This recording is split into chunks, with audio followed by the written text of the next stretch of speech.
ಬರೀ ಒಂದು ಬಟ್ಲ ಆಗುವಷ್ಟು ಅಕ್ಕಿ ಹಿಟ್ಟನ್ನ ಉಪಯೋಗಿಸ್ಕೊಂಡು ತುಂಬ ಸುಲಭವಾಗಿ ತುಂಬ ಕಡಿಮೆ ಸಮಯದಲ್ಲಿ ಒಂದು 100 ಹಪ್ಪಳನ ಹೇಗೆ ಮಾಡ್ಕೊಳ್ಳೋದು ಅಂತ ಇವತ್ತಿನ ವಿಡಿಯೋದಲ್ಲಿ ನಾನು ನಿಮಗೆ ತೋರಿಸ್ಕೊಡ್ತಾ ಇದ್ದೀನಿ. ತುಂಬಾ ಚೆನ್ನಾಗಿ ಬರುತ್ತೆ. ಥರ ತುಂಬ ಸಾಫ್ಟಾಗಿ ಬಾಯಲ್ಲಿಟ್ಟರೆ ಹಂಗೇ ಕರ್ಗೋಗ್ಬಿಡುತ್ತೆ. ಒಂದೇ ಒಂದು ಸತಿ ಈ ರೀತಿ ಮಿಕ್ಸ್ ಮಾಡ್ಕೊಂಡು ಟ್ರೈ ಮಾಡಿ ನೋಡಿ. ತುಂಬ ಸುಲಭವಾಗಿ ತುಂಬ ರುಚಿಯಾಗಿ ಕಡಿಮೆ ಸಮಯದಲ್ಲಿ ಮಾಡ್ಕೊಳ್ಬೋದು. ಲೇಟ್ ಮಾಡ್ತೀರಾ, ಅಕ್ಕಿ ಹಿಟ್ಟಿನಲ್ಲಿ ಹಪ್ಪಳನ ಹೇಗೆ ಮಾಡ್ಕೊಳ್ಳೋದು ಅಂತ ಈ ವಿಡಿಯೋದಲ್ಲಿ ನಾನು ನಿಮಗೆ ತೋರಿಸ್ಕೊಡ್ತೀನಿ. ಮೊದಲನೇದಾಗಿ ಈ ಹಪ್ಪಳ ಮಾಡ್ಕೊಳ್ಳೋದಕ್ಕೋಸ್ಕರ ಒಂದು ದೊಡ್ಡ ಪಾತ್ರೆನ ಗ್ಯಾಸ್ ಮೇಲೆ ಇಟ್ಕೊಂಡದ್ರಲ್ಲಿ ಯಾವುದಾದ್ರೂ ಒಂದು ಕಪ್ಪಳತೆಯಲ್ಲಿ ಅಥವಾ ಒಂದು ಬೌಲ್ ಅಳತೆನಲ್ಲಿ 1 ಬೌಲ್ ಆಗುವಷ್ಟು ಅಕ್ಕಿ ಹಿಟ್ಟನ್ನ ಸೇರಿಸ್ಕೊಳ್ಳಿ. ಮತ್ತು ಅದಕ್ಕೇನೆ 6 ಬೌಲ್ಸ್ ಆಗುವಷ್ಟು ನೀರನ್ನ ಹಾಕ್ಕೊಳ್ಬೇಕು. 1:6 ರೇಷಿಯೋದಲ್ಲಿ ನಾವು ಇದನ್ನ ತಗೊಳ್ಬೇಕು, ಮಾಡ್ಕೋಬೇಕಾಗತ್ತೆ. 1 ಬೌಲ್ ಅಕ್ಕಿ ಹಿಟ್ಟಿಗೆ 6 ಬೌಲ್ ಆಗುವಷ್ಟು ನೀರನ್ನ ಸೇರಿಸ್ಕೊಂಡು ಈ ರೀತಿ ವಿಸ್ಕರ್ನಲ್ಲಿ ಚೆನ್ನಾಗಿ ಮಿಕ್ಸ್ ಮಾಡಿ. ಹಾಗೆಯೇ ನೀವು ಹಪ್ಪಳ ಮಾಡೋದಕ್ಕೆ ಪಾತ್ರೆ ಬಂದುಬಿಟ್ಟು ಸ್ವಲ್ಪ ದಪ್ಪದ ತಳ ಇರುವಂಥ ಒಂದು ಪಾತ್ರೆ ತಗೊಳ್ಬೇಕು. ಅದೇ ರೀತಿ ಸ್ವಲ್ಪ ಡೀಪ್ ಆಗಿರೋ ಪಾತ್ರೆ ತಗೊಳ್ಬೇಕು. ನೀವು ಬೇಕು ಅಂತಂದರೆ ಕುಕ್ಕರ್ನ ಯೂಸ್ ಮಾಡ್ಕೊಳ್ಳಿ, ಅದು ಕೂಡ ಸ್ವಲ್ಪ ದಪ್ಪದಾಗಿರುತ್ತೆ. ಹಾಗಾಗಿ ಈ ರೀತಿ ವಿಸ್ಕರ್ನಲ್ಲಿ ಚೆನ್ನಾಗಿ ಮಿಕ್ಸ್ ಮಾಡ್ಕೊಳ್ಬೇಕಾಗತ್ತೆ. ಈಗ ಗ್ಯಾಸ್ ಆನ್ ಮಾಡ್ಕೊಂಬಿಟ್ಟು ನಾವು ಮೀಡಿಯಮ್ ಫ್ಲೇಮ್ನಲ್ಲಿ ಚೆನ್ನಾಗಿ ಮಿಕ್ಸ್ ಮಾಡ್ಕೊಳ್ತಾ ಇರಬೇಕು. ಮಿಕ್ಸ್ ಮಾಡಿಲ್ಲ ಅಂದರೆ ತಳ ಅಂಟ್ಬಿಡತ್ತೆ, ಅದೇ ರೀತಿ ಗಡ್ಡೆ ಕೂಡ ಕಟ್ಬಿಡತ್ತೆ, ಅಷ್ಟು ಸರಿಯಾಗಿ ಬರೋದಿಲ್ಲ. ಕಂಟಿನ್ಯೂಸ್ ಆಗಿ ವಿಸ್ಕರ್ನಲ್ಲಿ ಅಥವಾ ಸೌಟ್ನಲ್ಲಿ ಚೆನ್ನಾಗಿ ಮಿಕ್ಸ್ ಮಾಡ್ಕೊಳ್ತಾ ನಾವು ಇದನ್ನು ಕುದಿಸ್ಕೊಳ್ಬೇಕಾಗತ್ತೆ.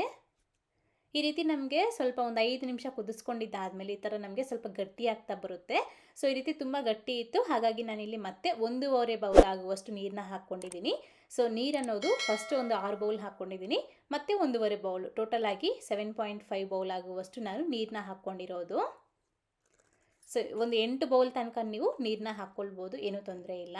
ಸೊ ಟೋಟಲಾಗಿ 8 ಬೌಲ್ ಅಂದ್ಕೊಳ್ಳಿ. 8 ಬೌಲ್ ಆಗುವಷ್ಟು ನೀರನ್ನ ಹಾಕ್ಕೊಂಡು ಚೆನ್ನಾಗಿ ಮಿಕ್ಸ್ ಮಾಡಿಕೊಂಡು ಕಂಟಿನ್ಯೂಸ್ ಆಗಿ ಮಿಕ್ಸ್ ಮಾಡ್ಕೊಳ್ತಾ ನಾವು ಇದನ್ನು 15ರಿಂದ 20 ನಿಮಿಷಗಳ ಕಾಲ ಚೆನ್ನಾಗಿ ಕುದಿಸ್ಕೊಳ್ಬೇಕು. ನೋಡಿ, ನಾನು ನಿಮಗೆ ಒಂದು 15-20 ನಿಮಿಷ ಆದಮೇಲೆ ತೋರಿಸ್ತಾ ಇದ್ದೀನಿ. ಈ ಥರ ನಮಗೆ ಚೆನ್ನಾಗಿ ಬೆಂದು ಒಂದು ಒಳ್ಳೆ ಗಂಜಿ ರೀತಿ ನೋಡ್ಬೋದಲ್ವ ಯಾವ ಥರ ಆಗಿದೆ ಅಂತಂದ್ಬಿಟ್ಟು. ಈ ಕನ್ಸಿಸ್ಟೆನ್ಸಿಗೆ ನಮಗಿದು ಬರಬೇಕು. ನೀರು ಅನ್ನೋದು ಕರೆಕ್ಟಾಗಿ ಸರಿ ಹೋಗುತ್ತೆ, ಮತ್ತೆ ಹಾಕೋ ಅವಶ್ಯಕತೆ ಇರೋದಿಲ್ಲ. ಈ ಥರ ನಮಗೆ ಸ್ವಲ್ಪ ತಿಕ್ಕಾಗಿ ಗಂಜಿ ರೀತಿ ಚೆನ್ನಾಗಿ ಬೆಂದು ಈ ಥರ ರೆಡಿಯಾಗತ್ತೆ.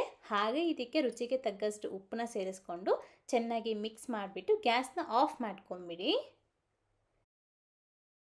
15ರಿಂದ 20 ನಿಮಿಷ ಅಂತೂ ಕಂಟಿನ್ಯೂಸ್ ಆಗಿ ಮಿಕ್ಸ್ ಮಾಡ್ಕೊಳ್ತಾ ಬೇಯಿಸ್ಕೊಳ್ಬೇಕು. ಆಗಲೇ ನಮಗೆ ಹಪ್ಪಳ ಅನ್ನೋದು ಸರಿಯಾಗಿ ಚೆನ್ನಾಗಿ ಬರುತ್ತೆ. ಈ ಹಪ್ಪಳ ಮಾಡ್ಕೊಳ್ಳೋದಕ್ಕೆ ನಮಗೆ ಜಾಸ್ತಿ ಟೈಮ್ ಕೂಡ ಇಡಿಸೋದಿಲ್ಲ, ಅದೇ ರೀತಿ ಕಷ್ಟ ಕೂಡ ಅನಿಸೋದಿಲ್ಲ. ತುಂಬ ಸುಲಭವಾಗಿ ಮಾಡ್ಬೋದು. ಒಂದು 20 ನಿಮಿಷ ಬೇಯಿಸ್ಕೊಳ್ಬೇಕು. ಅದಾದಮೇಲೆ ನಾವು ಇದನ್ನು ಪೂರ್ತಿಯಾಗಿ ತಣ್ಣಗಾಗೋ ತನಕ ಹಾಗೆ ಬಿಡಬೇಕು. ಆದರೆ ಇದು ಫುಲ್ ಕೂಲ್ ಆಗುವಾಗ ಈ ರೀತಿ ನೋಡಿ ಒಂದು 2-3 ನಿಮಿಷಕ್ಕೊಂದ್ಸತಿ ಈ ರೀತಿ ಕೈ ಆಡಿಸ್ತಾ ಇರಬೇಕು. ಇಲ್ಲಾಂದರೆ ಮೇಲ್ಗಡೆ ನಮಗೆ ಕೆನೆ ಥರ ಕಟ್ಬಿಡತ್ತೆ. ಆ ಥರ ಕಟ್ಟಬಾರ್ದು, ಅದು ಚೆನ್ನಾಗಿ ಬರೋದಿಲ್ಲ. ಈ ಥರ ಫುಲ್ ಕೂಲ್ ಆಗೋ ತನಕನೂ ಒಂದು 2-3 ನಿಮಿಷಕ್ಕೊಂದ್ಸತಿ ಈ ರೀತಿ ಮಿಕ್ಸ್ ಮಾಡಿಕೊಡ್ಬೇಕು. ನಾನು ಇಲ್ಲಿ ನಿಮಗೆ ಫುಲ್ಲಾಗಿ ತಣ್ಣಗಾದ ನಂತರ ತೋರಿಸ್ಕೊಡ್ತಾ ಇದ್ದೀನಿ. ನೋಡ್ಬೋದಲ್ವ ಎಷ್ಟು ಚೆನ್ನಾಗಾಗಿದೆ. ಹಾಗೆಯೇ ಸ್ವಲ್ಪ ಗಟ್ಟಿ ಕೂಡ ಆಗಿದೆ. ಒಂದು ಅರ್ಧ-ಮುಕ್ಕಾಲು ಗಂಟೆ ಒಳಗಡೆ ನಮಗಿದು ತಣ್ಣಗಾಗ್ಬಿಡತ್ತೆ. ಅದಾದಮೇಲೆ ಸ್ವಲ್ಪ ಬೇಗ ತಣ್ಣಗಾಗಬೇಕು ಅಂತಂದರೆ ಒಂದು ತಟ್ಟೆಯಲ್ಲಿ ನೀರನ್ನ ಹಾಕಿಬಿಟ್ಟು ಈ ಪಾತ್ರೆನ ಆ ತಟ್ಟೆಯಲ್ಲಿಟ್ಟರೆ, ಆ ನೀರು ಒಳಗಡೆ ಇಟ್ಟರೆ ನಮಗಿದು ಬೇಗನೆ ತಣ್ಣಗಾಗ್ಬಿಡತ್ತೆ. ಸೊ ನಾನು ನಿಮಗೆ ಫುಲ್ಲಾಗಿ ತಣ್ಣಗಾದ ನಂತರ ತೋರಿಸ್ಕೊಡ್ತಾ ಇದ್ದೀನಿ. ಹೀಗಿದ್ದಕ್ಕೆ ಒಂದು ಅರ್ಧ ಟೀ ಸ್ಪೂನ್ ಆಗುವಷ್ಟು ಜೀರಿಗೆ, ಅದೇ ರೀತಿ ನಿಮ್ಮ ಖಾರಕ್ಕೆ ಎಷ್ಟು ಬೇಕೋ ಅಷ್ಟು ಒಣಗಿದ ಮೆಣಸಿನಕಾಯಿನ ಸಣ್ಣದಾಗಿ ಕಟ್ ಮಾಡಿ ಹಾಕ್ಕೊಳ್ಳಿ. ಅದೇ ರೀತಿ ಕೊತ್ತಂಬರಿ ಸೊಪ್ಪನ್ನು ಸಣ್ಣದಾಗಿ ಕಟ್ ಮಾಡಿ ಹಾಕಿ, ನೀವು ಇನ್ನೂ ಬೇಕು ಅಂತಂದರೆ ಓಂಕಾಳು ಕೂಡ ಹಾಕ್ಕೊಳ್ಬೋದು. ಹಾಕ್ಕೊಂಡು ಚೆನ್ನಾಗಿ ಮಿಕ್ಸ್ ಮಾಡಿಕೊಡಿ. ನಿಮ್ಗೆ ಗೊತ್ತಾಗ್ತಿದೆಯಲ್ವಾ ಕನ್ಸಿಸ್ಟೆನ್ಸಿ ಅನ್ನೋದು ನಮಗೆ ಈ ಥರ ಇರಬೇಕು. ತುಂಬ ಗಟ್ಟಿಯಾಗಿ ಮಾಡೋದಕ್ಕೆ ಹೋಗಬೇಡಿ, ಅದೇ ರೀತಿ ತುಂಬ ತೆಳ್ಳಗಿದ್ರೂ ನಮಗೆ ಅಷ್ಟು ಸರಿಯಾಗಿ ಬರೋದಿಲ್ಲ. ಏನಿಲ್ಲ, ನಾನು ಹೇಳಿರೋ ಕ್ವಾಂಟಿಟೀಸ್ನ ಅದೇ ಥರ ಮಾಡ್ಕೊಳ್ಳಿ, ತುಂಬ ಚೆನ್ನಾಗಿ ಬರುತ್ತೆ. ಸೊ ಈಗ ನಮಗೆ ಪಾಪಡ್ ಮಾಡಲಿಕ್ಕೆ ಹಿಟ್ಟು ಅನ್ನೋದು ರೆಡಿಯಾಗಿದೆ. ಈಗ ಹಪ್ಪಳ ಮಾಡ್ಕೊಳ್ತಾ ಇರೋದು ನಾನಿಲ್ಲಿ ಪ್ಲಾಸ್ಟಿಕ್ ಶೀಟ್ ಮೇಲೆ, ಯಾಕಂದರೆ ನಮಗೆ ಫುಲ್ಲಾಗಿ ತಣ್ಣಗಾಗಿರುತ್ತೆ ಕೂಡ. ಈಗ ನಾವು ಪ್ಲಾಸ್ಟಿಕ್ ಶೀಟ್ ಮೇಲೆ ಹಾಕ್ಕೋಬೋದು, ಏನೂ ತೊಂದರೆ ಇಲ್ಲ. ಇದು ಬಂದುಬಿಟ್ಟು ಹಪ್ಪಳ ಮಾಡುವಂತಹ ಶೀಟೇ ಇದು. ಇದನ್ನ ನಾನು ಅಮೆಝಾನಲ್ಲಿ ತೊಗೊಂಡಿರೋದು. ಈ ಥರ ನೋಡಿ, 1 ಸ್ಪೂನ್ ಅಳತೆಯಲ್ಲಿ ಈ ರೀತಿ ನಾವು 1 ಸ್ಪೂನ್ ಆಗುವಷ್ಟು ಹಾಕಿಬಿಟ್ಟು ಸ್ವಲ್ಪ ದಪ್ಪಕ್ಕೆ ನಾವು ಇದನ್ನ ಸ್ಪ್ರೆಡ್ ಮಾಡ್ಕೊಳ್ಬೋದು.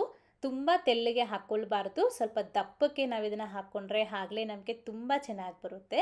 ತುಂಬ ತೆಳ್ಳಗಾಗಿಬಿಟ್ರೆ ಎಲ್ಲಿ ತೆಳ್ಳಗಿರುತ್ತೆ ಅಲ್ವಾ, ಅಲ್ಲಿ ನಮಗೆ ಆ ಲೇಯರ್ ಅನ್ನೋದು ಕಟ್ಟಾಗಿಬಿಡುತ್ತೆ. ಹಪ್ಪಳ ಕೂಡ ಕಟ್ಟಾಗುತ್ತೆ, ಆದರೆ ಟೇಸ್ಟ್ ಮಾತ್ರ ಚೆನ್ನಾಗೇ ಬರುತ್ತೆ, ಏನು ತೊಂದರೆ ಇಲ್ಲ. ಆದರೆ ನೀವು ದಪ್ಪಕ್ಕೆ ಹಾಕ್ಕೊಳ್ಳಿ, ಚೆನ್ನಾಗಿ ಬರುತ್ತೆ. ನನಗಿಲ್ಲಿ ಈ ಕ್ವಾಂಟಿಟಿಗೆ ಒಂದು 100ಕ್ಕಿಂತ ಹೆಚ್ಚಾಗಿ ಹಪ್ಪಳ ಅನ್ನೋದು ರೆಡಿಯಾಗಿದೆ. ಇದನ್ನು ನೀವು ಬಿಸಿಲಿನಲ್ಲಿ ಆದರೂ ಒಣಗಿಸ್ಕೊಳ್ಬೋದು ಅಥವಾ ಮನೆಯಲ್ಲಿ ಫ್ಯಾನ್ ಕೆಳಗಡೆ ಆರಾಮಾಗಿ ಒಣಗಿಸ್ಕೊಳ್ಬೋದು, ಏನೂ ತೊಂದರೆ ಇಲ್ಲ. ಫ್ಯಾನ್ ಕೆಳಗಡೆ ಆದರೆ ಒಂದು 2ರಿಂದ 3 ದಿವಸ ಟೈಮ್ ತೊಗೊಳುತ್ತೆ. ಬಿಸಿಲಿನಲ್ಲಾದರೆ ಒಂದೇ ದಿನದಲ್ಲಿ ನಮಗಿದು ಒಣಗೋಗ್ಬಿಡತ್ತೆ. ಜಸ್ಟ್ ನೆಕ್ಸ್ಟ್ ಡೇ ಸ್ವಲ್ಪ ಹೊತ್ತು ಬಿಸಿಲಿನಲ್ಲಿಟ್ಟರೆ ಸಾಕಾಗತ್ತೆ. ನಾನಿಲ್ಲಿ ನಿಮಗೆ ಪೂರ್ತಿಯಾಗಿ ತಣ್ಣಗಾದ ನಂತರ ತೋರಿಸ್ಕೊಡ್ತಾ ಇದ್ದೀನಿ. ನೋಡಿ ನಮಗೆ ಎಷ್ಟು ಚೆನ್ನಾಗಿ ಬಂದಿದೆ, ತುಂಬಾ ಗರಿಗರಿಯಾಗಿ ರೆಡಿಯಾಗಿದೆ. ನಾನಿಲ್ಲಿ ಸ್ವಲ್ಪ ದಪ್ಪಕ್ಕೆ ಹಾಕ್ಕೊಂಡಿದ್ದೀನಿ, ಆದ್ರೂ ಸಹ ಎಷ್ಟು ಪೇಪರ್ ರೀತಿ ಇದೆ ನಮಗಿದು. ಸೊ ಹೀಗಿದನ್ನ ಎಣ್ಣೆಯಲ್ಲಿ ಹಾಕಿ ಫ್ರೈ ಮಾಡಿ ತೋರಿಸ್ಕೊಡ್ತೀನಿ.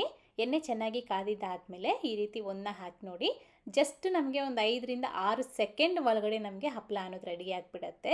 ನೋಡಿದ್ರಲ್ವ ಎಷ್ಟು ಬೇಗ ನಮಗೆ ಹಪ್ಪಳ ಅನ್ನೋದು ಹರಳ್ತಾ ಇದೆ ಅಂತಂದ್ಬಿಟ್ಟು. ತುಂಬಾ ಚೆನ್ನಾಗಿ ಬಂದಿದೆ. ಸೇಮ್ ನಮಗೆ ಈ ಪ್ಯಾಕೆಟ್ನಲ್ಲಿ ಉದ್ದಿನಬೇಳೆ ಹಪ್ಪಳ ಬರುತ್ತಲ್ವ, ಸೇಮ್ ಅದೇ ಥರನೇ ಬರುತ್ತೆ. ತುಂಬ ತೆಳ್ಳಗೆ ಬರುತ್ತೆ. ಒಂದು ಈ ರೀತಿ ಪ್ರೆಸ್ ಮಾಡಿದ್ರೆ ಸಾಕು, ಫುಲ್ ಪುಡಿ ಪುಡಿ ಹಾಕಿಬಿಡತ್ತೆ. ಅಷ್ಟು ಸೂಪರಾಗಿ ಬರುತ್ತೆ.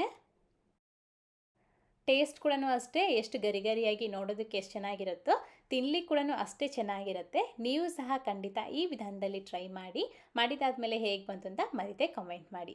ಹಾಗೆ ಇವತ್ತಿನ ವಿಡಿಯೋ ಇಷ್ಟಿದ್ರೆ ಲೈಕ್ ಮಾಡಿ, ನಿಮ್ಮ ಫ್ರೆಂಡ್ಸ್ಗೆ ಫ್ಯಾಮಿಲಿ ಮೆಂಬರ್ಸ್ಕೊಂಡು ಶೇರ್ ಮಾಡಿ. ಮತ್ತೆ ರೆಸಿಪೀಸ್ಗಾಗಿ ನೀಲು ಕುಕಿಂಗ್ ಚಾನಲ್ಗೆ ಸಬ್ಸ್ಕ್ರೈಬ್ ಮಾಡಿ. Thank you. Keep watching Neelu cooking.